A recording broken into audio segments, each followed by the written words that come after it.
reading from the book of the prophet Malachi. Lo, the day is coming, blazing like an oven, when all the proud and all evildoers will be stubble, and the day that is coming will set them on fire, leaving them neither root nor branch, says the Lord of hosts. But for you who fear my name, there will arise the Sun of Justice with its healing rays. The word of the Lord. Thanks be to God.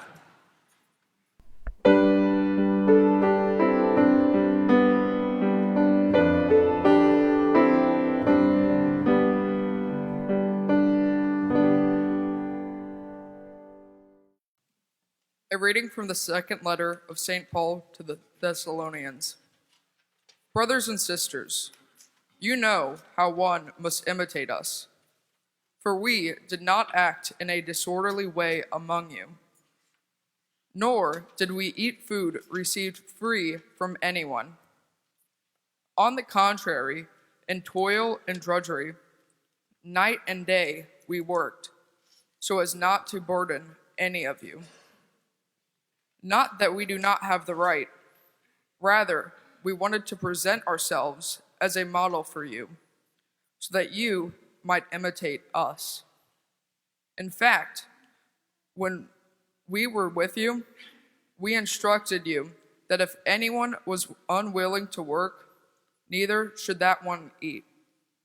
We hear that some are conducting themselves among you in a disorderly way, by not keeping busy, but by minding the business of others. Such people we instruct and urge in the Lord Jesus Christ to work quietly and to eat their own food. The word of the Lord. Thanks be to God.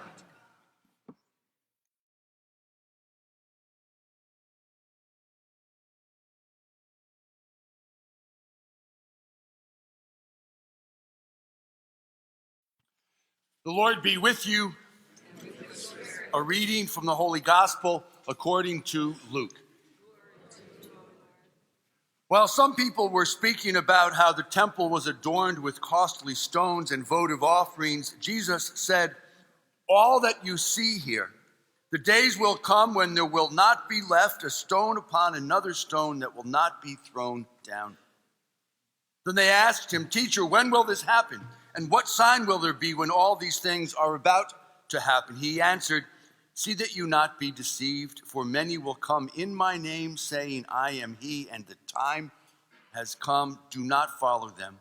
When you hear of wars and insurrections, do not be terrified. For such things must happen first, but it will not immediately be the end." Then he said to them, "Nation will rise up against nation, and kingdom against kingdom. There will be powerful earthquakes, famines, and plagues from place to place, and awesome sights and mighty signs will come from the sky. But before all this happens, they will seize and persecute you. They will hand you over to the synagogues and to prisons. They will have you led before kings and governors because of my name. It will lead to your giving testimony.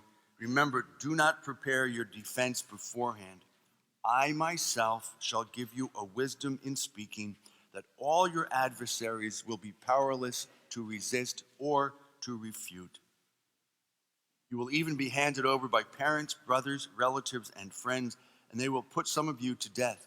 You will be hated by all because of my name, but not a hair on your head will be destroyed. By your perseverance, you will secure your lives." The Gospel of the Lord.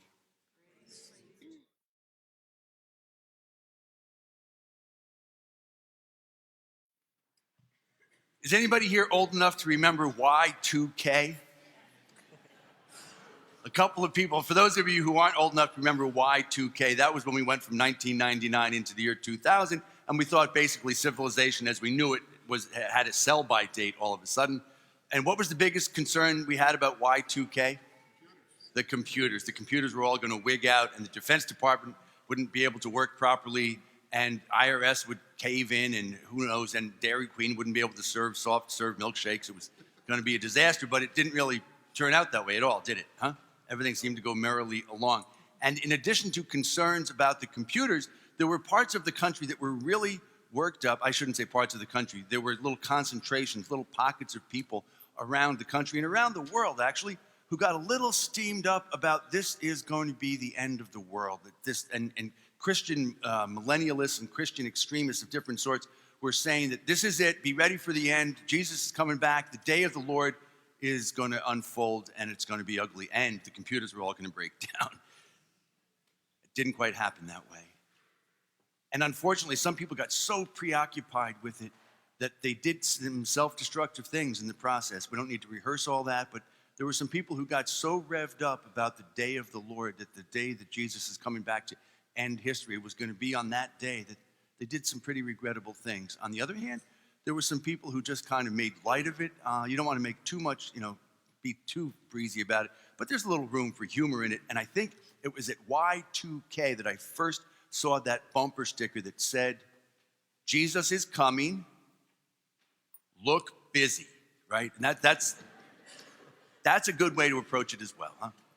But the challenge is when we approach the day of the Lord, which is the topic in today's readings, the day of the Lord, the day when history ends, the day when Jesus returns, the day eternity begins, the day when the dead shall be raised and our purified souls will be reintegrated with our glorified bodies, all of that on the day of the Lord. And as we anticipate it, I think the gospel is pretty clear.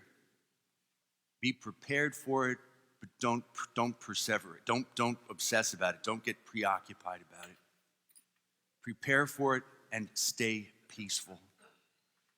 In the gospel today, Jesus is pretty clear in his line about prepare for it, because when we read this chapter of Luke, when we're in chapter 21 here, now remember, Jesus has gone from chapter 9 up in Galilee to chapter 20. He's now into Jerusalem as of chapter 19, verse 28. He's entered Jerusalem. So this big trip that organizes Luke's gospel has now reached the big part, right? And Jesus is going to face his adversaries, and he's going to face his passion and his death and his resurrection. But as he's talking about the end things, in the minds of the people who heard this, and in Luke too, he's talking about two things really. Jesus is talking about the destruction of the temple, and he looks over and he says, the temple isn't going to last forever. And this was unheard of in their minds. The temple wasn't going to last forever. Everything you see here is going to get knocked down. And of course, that came to pass with the destruction of the temple in 72 AD. And we know that Luke was writing after the destruction of the temple, or it's edited so that anyhow, it's about the destruction of the temple, but Jesus is also talking about the last day, his return, that everything you see, not just the temple, everything you see will not be as it was. He says it's going to happen. This will happen. Not just the destruction of the temple, but the transformation of the whole planet. You're not going to recognize it on the day of the Lord. But Jesus also says, as much as you have to be aware of that and order your life accordingly, you also need to stay aware of the fact that don't be terrified, he says. Don't let this stuff get you too wigged out. And then he goes on to say at the end of the gospel, you know what? Don't worry about it, 'cause I'll be with you. Whether the end days are days of persecution or the end days are just days of horror, forget about it. I will be with you. So be prepared for it. But don't get wigged out by it. It's just like our own death. Like that was my brother Peter's, one of his funniest things. And he was so insistent about this as he was dying, in his final stretch. And people would say, well, if you die. And he said, well, if I die? No. When I die. And he said, the same is true of you. It's not if you die, it's when you die. And as Christians, we're called to experience that promise with a certain equanimity. Same thing with the end of the world. To stay aware of it, to prepare for it, but not to get too wigged out by it. And Jesus is inviting us into that middle territory as he says, this will happen. Not one stone will be left upon another. Talking about the destruction of the temple and the end of the world. But do not be terrified. And remember, I am with you. The day of the Lord will come, and I will be with you who have tried to be with me. The first two readings point us in the direction of going out of bounds in either direction. The first reading today from Malachi is about people who paid no attention to the truth that the world was going to end, that the way it was not going to go on forever. And so the book of Malachi is a funny story. I mean, it's not a humorous story. It's an odd thing because it's around the year 400. The people have returned from the exile. These are the days of Nehemiah and Ezra and the rest of the gang. And so the people are back to Mount Zion. But guess what? They've fallen into their old stupid ways. They're only half-heartedly worshiping God. They're not treating the poor people well. They're really self-indulgent. Their worship is a scam. And so when we hear all the criticism of that today, I only wish they'd elaborated a little bit more, because if they'd elaborated, they would point out what is truly one of the most scandalizing things in the story, and that is, guess how a lot of the people got the animals that they brought to worship? They stole them, right? Honey, could you go out and steal a couple of animals from the neighbors so we have some sheep to offer down at the temple, right? How bad is that? And that indicates the sincerity of their worship. But Malachi is saying, you know what? The day of the Lord is going to come, and you're not going to be prepared for it because you've been so committed to these mediocre ways. You've been so committed to self-indulgence, you have forgotten about the ways of the Lord. And so that first reading is someone who is about a community that goes out of bounds in that direction, just completely ignorant of the fact that it will end, and not only are you going to die, the world's going to end. And ultimately, that's very good news. But it's even better news if you're prepared for it. In the other direction, people who were not only were aware of it, but became preoccupied about it, is the story of the Thessalonians. Remember, Thessalonians is 2 letters, Paul's first letter, Paul's second letter. We know that Paul wrote the first letter. We're medium about did Paul write the second letter.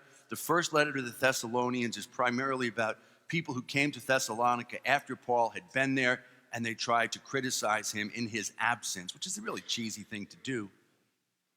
But the second letter to the Thessalonians addresses the fact they were preoccupied with the return of Christ. When the word got to them, Jesus said, go and make disciples of all nations, and I will be with you even until the end of time. And subtext, I will be back. They thought he'd be back any day, truly. When they said goodbye to him at the ascension, they thought he's coming back like this week. And then it got to be a couple of years later, and now all of a sudden it's the year probably 59 or 60 AD, and he still hasn't come back.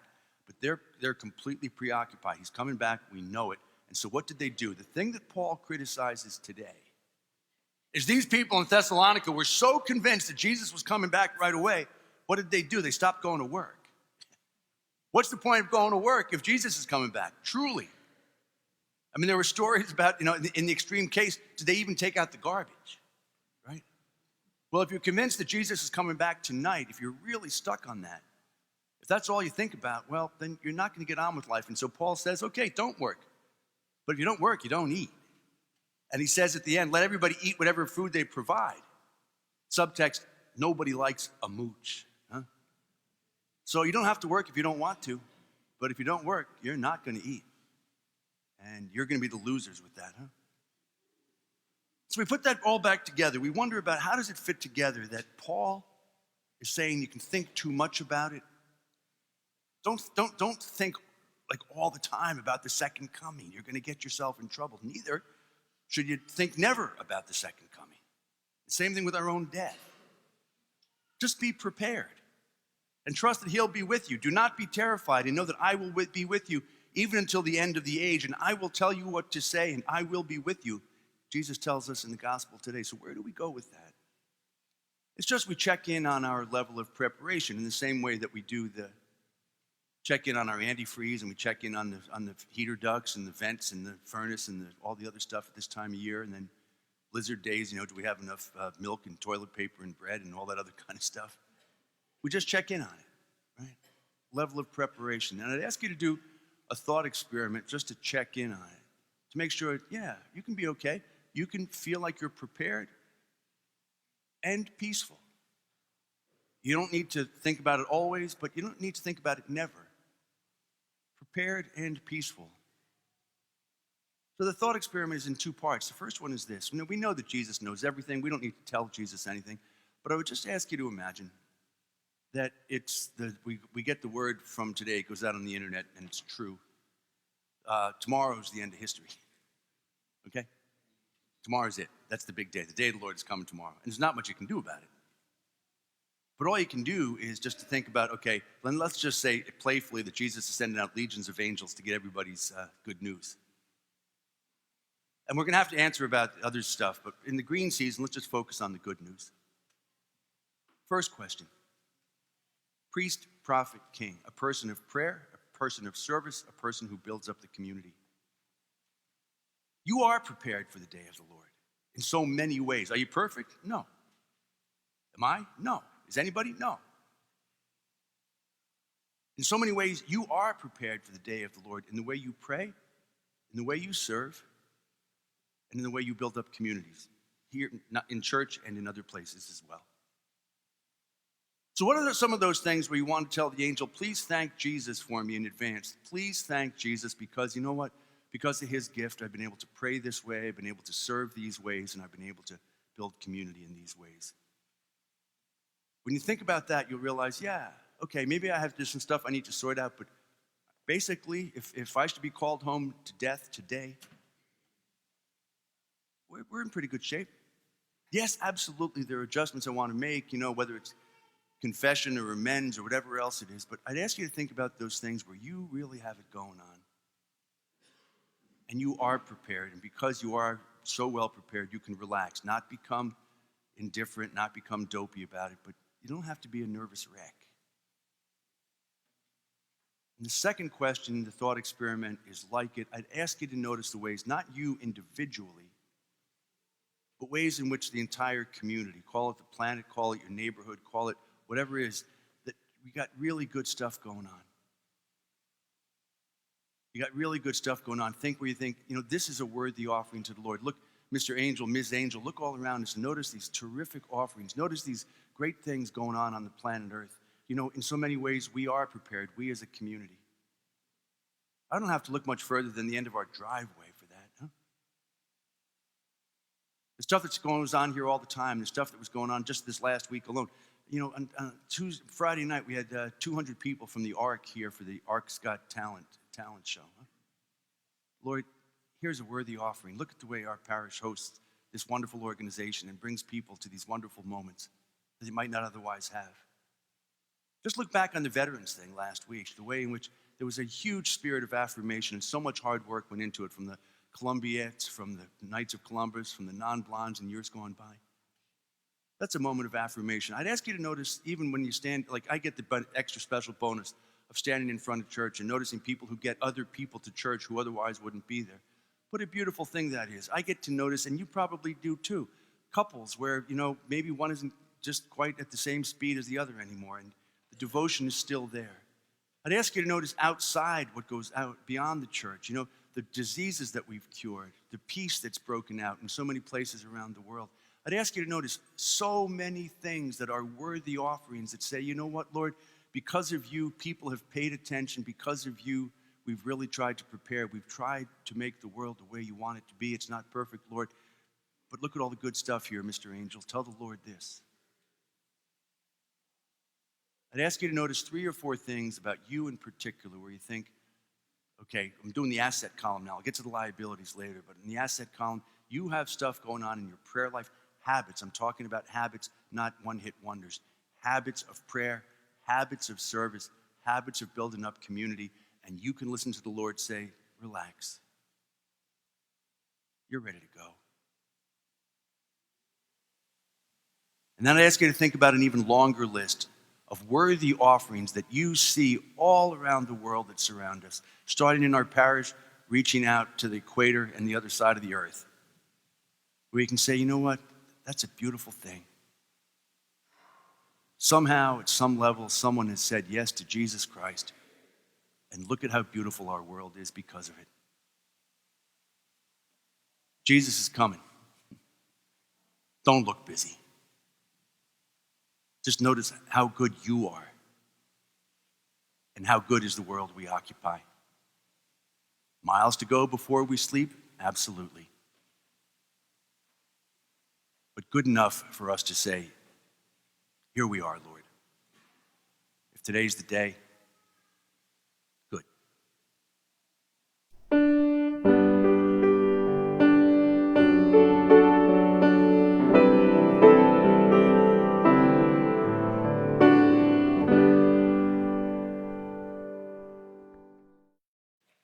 So it's old news. We know every one of us is going to die, and the world's going to end. You talk about that like it's a bad thing, right? It's going to happen. And Jesus is saying, yeah, it's going to happen. You've known this. So stay prepared. Don't go into denial, but don't go into panic either. That's not what it's about. You're Christians. You walk with Jesus Christ. You're baptized. No need to be terrified. No need to worry that he's going to abandon us. He's not.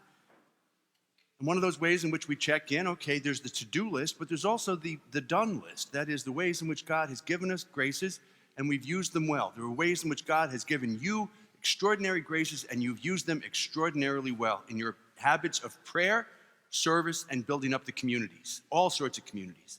So what would be at the top of your list? You know, you want to tell the angel, well, here's, I think, is a worthy offering, right? Not to be weird about it, not to be boastful about it, not to be shy about it, but to say, here are the gifts I think God has given me that I've used well, me personally.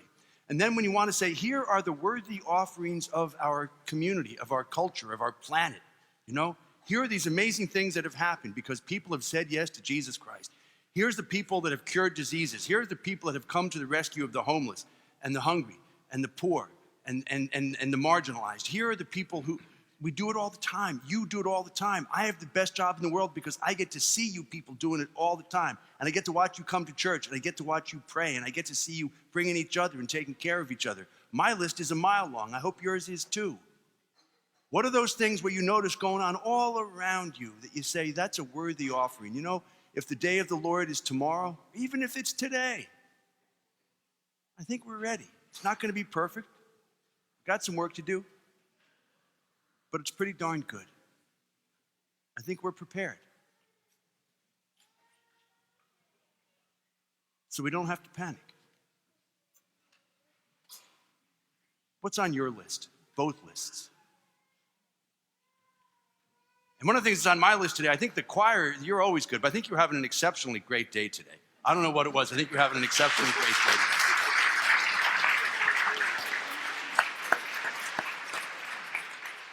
I think it's as you sang, most of those songs are songs that I wrote, and I think you do very well with them. Yeah. Hey, it's all about the writer. Let us pray. Buy a pie.